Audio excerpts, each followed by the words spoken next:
हाँ जी, good morning dear 8th class. Let us start further.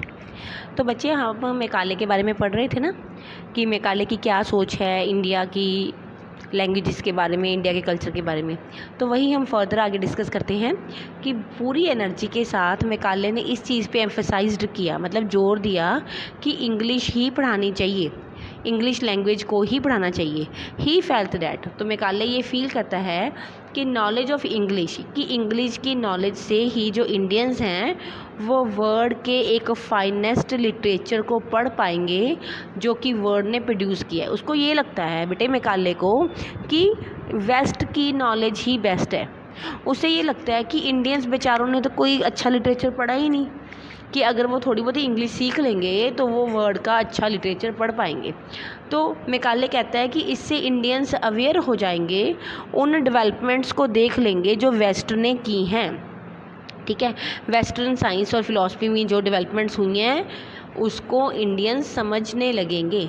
Teaching of English could दस, English पढ़ाने से उनको लगता था कि इंडिया के लोग सिविलाइज हो जाएंगे, सभ्य हो जाएंगे।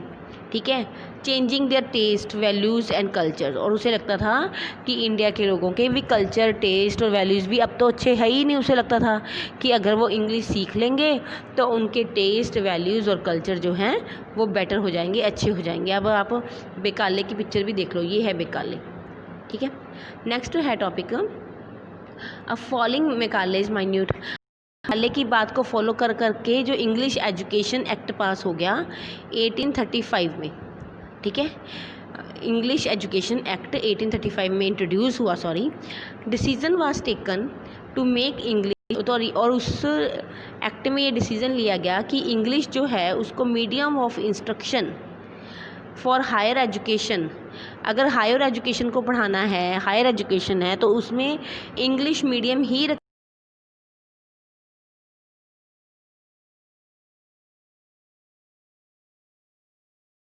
हैं, उनको रोक दिया जाएगा।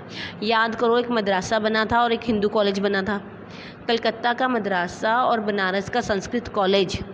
ठीक है, इन इंस्टीट्यूशंस को टेम्पल्स ऑफ डार्कनेस कहा गया कि ये ज्ञान नहीं अज्ञान फैलाते हैं, टेम्पल्स ऑफ डार्कनेस हैं ये कहा गया। जो ओरिएंटलिस्ट्स के कहने पे इंस्टीट्यूशंस खोले थे ना मदरसा और हिंदू कॉलेज वगैरह, उनको टेम्पल ऑफ डार्कनेस कहा गया। And that were falling of themself into decay, जो ख़त्म हो जाएंगे। इंग्लिश टेक्स्ट बुक्स को प्रिंट किया जाने लगा स्कूल्स के लिए। ठीक है, तो ये अब मेकाले के व्यूज़ हैं। एक तो मेकाले के ये व्यूज़ हैं और एक किसके हैं, जॉन के, दैट इज़ जेम्स मिल और मेकाले, इनके व्यूज़ के ऊपर अब आगे का बात चल रही है। नेक्स्ट है एजुकेशन फॉर कॉमर्स। इन 1854 में court of directors of the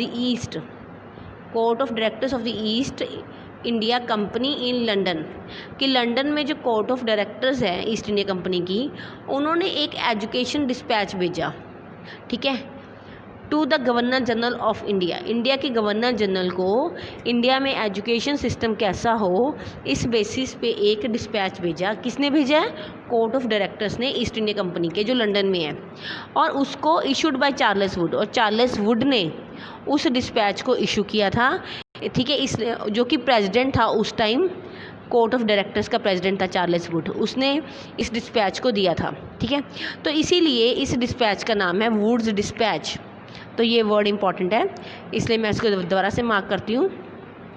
it is Wood's dispatch. देखो, वुड्स डिस्पैच है क्या? इसमें सारी वो एजुकेशनल पॉलिसी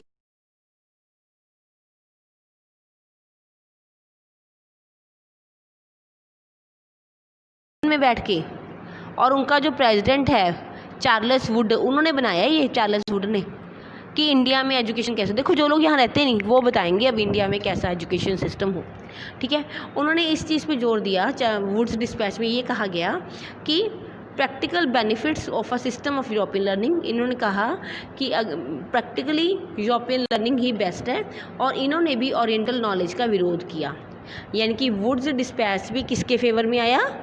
वुड्स डिस्पैच भी उनके वेस्टर्न लर्निंग के फेवर में आया। इन्होंने भी ईस्टर्न लर्निंग को नहीं माना। One of the practical use the dispatch pointed to was economic. Practical use इनके अकॉर्डिंग क्या था, इकोनॉमिक, आर्थिक तौर पे कहते हैं इसका यूज़ बहुत बेटर है कि अगर लोगों ने यूरोपियन लर्निंग सीखी, ये डिस्पैच कहता, तो इससे Indians to recognise the advantages that flow from the expansion of trade and commerce. तो कहते ट्रेड और कमर्स के प्रसार से जो फ़ायदा हो रहा है वो इंडियंस को होगा।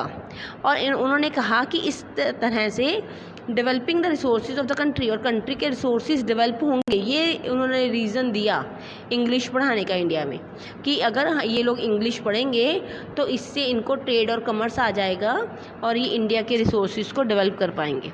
ठीक है।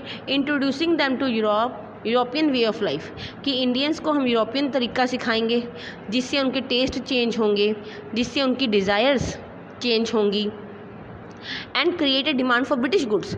और ये इन्होंने इकोनॉमिकली सोचा कि अगर इंडिया के लोग इंग्लिश पढ़ेंगे तो वो अंग्रेज़ों की चीज़ों की डिमांड करेंगे, तो कहते फिर ब्रिटिश गुड्स की डिमांड करेंगे इंडियंस, और इंडियंस अप्रिशिएट करेंगे उन चीज़ों को।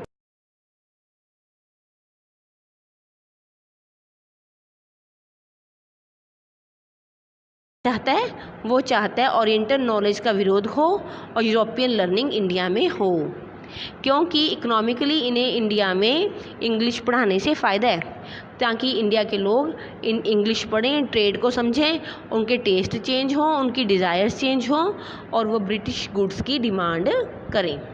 ठीक है, let us move further.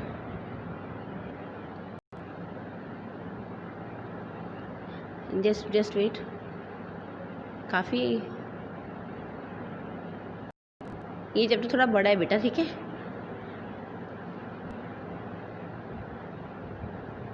Yes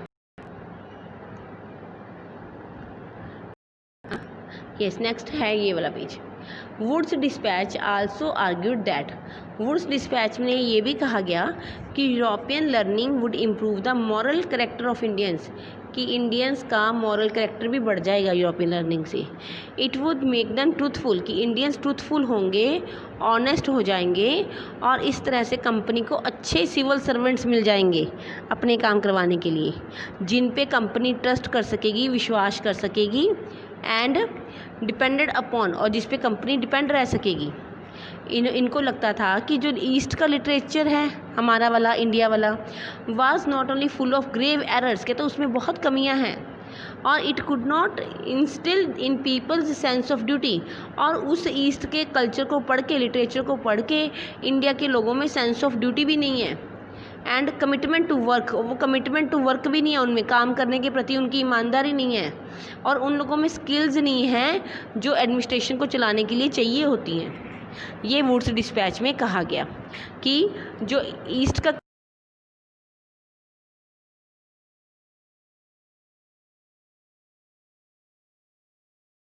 और वो एडमिनिस्ट्रेशन नहीं अच्छे से कर सकते। ठीक है, फिर आप समझ आ रही है ना आपको, डिबेट चल रही है। ओरिएंटलिस्ट कह रहे हैं कि इंडियन लैंग्वेजेस इंडियन कल्चर हो, और ये कह रहे हैं कि मैकाले और जेम्स कह रहे हैं कि जेम्स मिल कह रहे हैं कि वेस्टर्न कल्चर हो। अब वुड्स डिस्पैच ने भी यही कह दिया कि वेस्टर्न कल्चर हो। उसके बाद 1854 में ये जो डिस्पैच है, several measures were introduced by the British. इस डिस्पैच में बहुत सारे और तरीके जोड़े गए, इंट्रोड्यूस किए गए ब्रिटिशर्स के द्वारा। Education department of the government का जो एजुकेशन डिपार्टमेंट है were set up to extend control over the matters regarding education, वो बनाया गया, एजुकेशन डिपार्टमेंट नया बनाया गया, और एजुकेशन डिपार्टमेंट को कहा गया कि आपने सारे एजुकेशन सिस्टम पे कंट्रोल करना है। स्टेप्स लिए गए ताकि एक यूनिवर्सिटी एजुकेशन शुरू की जा सके। ठीक है, यूनिवर्सिटी एजुकेशन को एस्टेब्लिश करने के स्टेप्स लिए गए। और 1857 में वाइल द सिपाहीज, जो सिपाहीज ने रिवॉल्ट किया था ना मेरठ में और दिल्ली में, हमने 1857 के रिवॉल्ट में पढ़ा था, उस टाइम यूनिवर्सिटीज़ इस्टेब्लिश की गई थी, कलकत्ता, मद्रास और बॉम्बे की यूनिवर्सिटीज़ उस टाइम इस्टेब्लिश की गई थी। तो अटैम्प्ट्स वर आल्सो मेड, तो बहुत से ऐसे अटैम्प्ट्स भी किए गए कि to change within the system of school education, भी स्कूल एजुकेशन में भी चेंजेस लाए जाएं, इसके लिए भी काफ़ी सारे अटैम्प्ट्स किए गए। लेट अस, ये नीचे बॉम्बे यूनिवर्सिटी की पिक्चर है 19वीं सेंचुरी में। नेक्स्ट चलते हैं बेटा। ये है पिक्चर आपके सामने, Serampore college of the banks of river Hooghly and Calcutta. ठीक है, next, what happen to local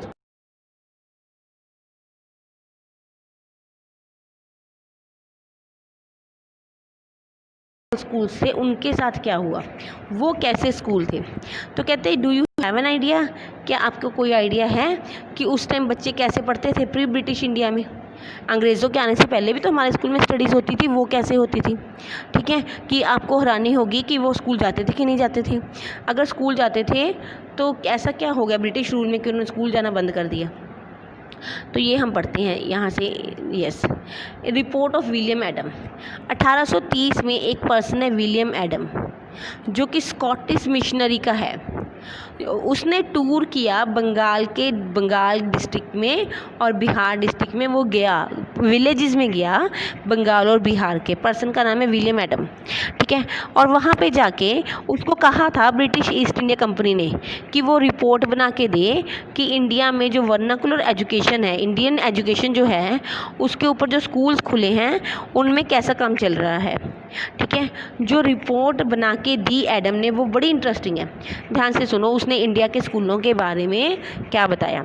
Adam कहता फाउंड दैट, कहते 1 लाख पाठशालाएँ हैं पूरे बंगाल और बिहार में। देखो इससे क्या साबित होता है कि इंडिया में स्कूलों की कमी तो नहीं थी, 1 लाख पाठशालाएँ सिर्फ बंगाल और बिहार में काम कर रही थी। कहते वो छोटे छोटे इंस्टीट्यूशंस हैं जिसमें 20-20 बच्चे, 20 के आसपास बच्चे पढ़ते हैं हर एक पाठशाला में। ठीक है, but the total number of children being taught in this पाठशालाज वाज कंसीडर्ड ओवर 20 लाख। तो टोटल बच्चे कितने हो गए, 20 लाख के आसपास बच्चों को एजुकेशन मिल रही है। तो उसने कहा कि ये जो इंस्टीट्यूशन चल रहे हैं इंडिया में, वह इनको वेल्दी पीपल, अमीर लोगों ने इस्टेब्लिश किया है और लोकल कम्युनिटी ने इन्हें इस्टेब्लिश किया है। ठीक है, आम जो लोग हैं, लोकल कम्युनिटी है, उन्होंने इसे इस्टेब्लिश किया है। Eight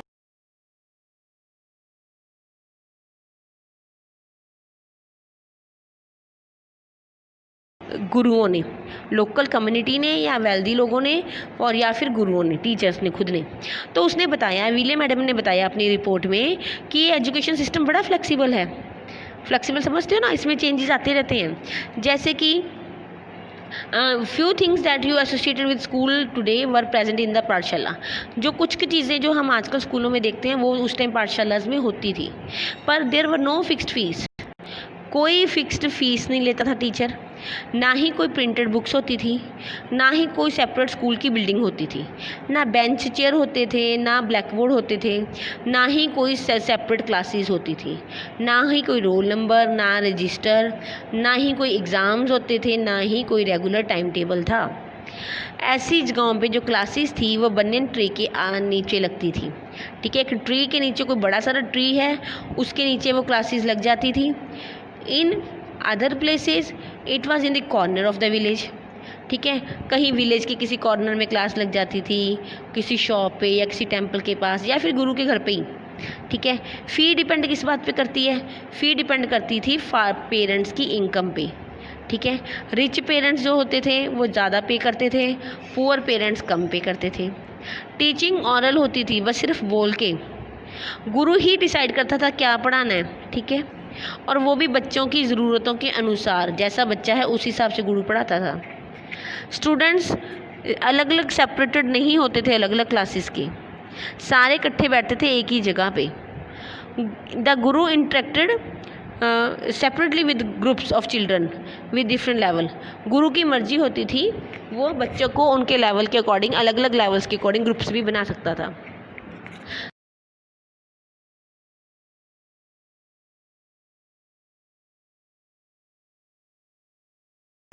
classes were not being held during harvest time. कहते क्लासेस जो हैं, जब कटाई का टाइम होता था तो क्लासेस बंद हो जाती थी, क्योंकि जो रूरल चिल्ड्रन हैं, जो विलेज के चिल्ड्रन होते थे, उन्हें खेतों में काम करना होता था। और पाठशालाएँ फिर से शुरू हो जाती थी जब क्रॉप्स कट जाती थी, जब उन्हें स्टोर कर लिया जाता था, उसके बाद फिर से पाठशालाएँ शुरू हो जाती थी। तो इसका मतलब ये है कि जो पीजेंट फैमिली के बच्चे हैं वो भी अपने बच्चों को पीजेंट फैमिली के जो पेरेंट्स हैं वो भी अपने बच्चों को आसानी से स्कूल भेज सकते थे। ये इंडिया का सिस्टम था अंग्रेज़ों के पहले। ठीक है, नेक्स्ट पेज पे चलते हैं बेटा।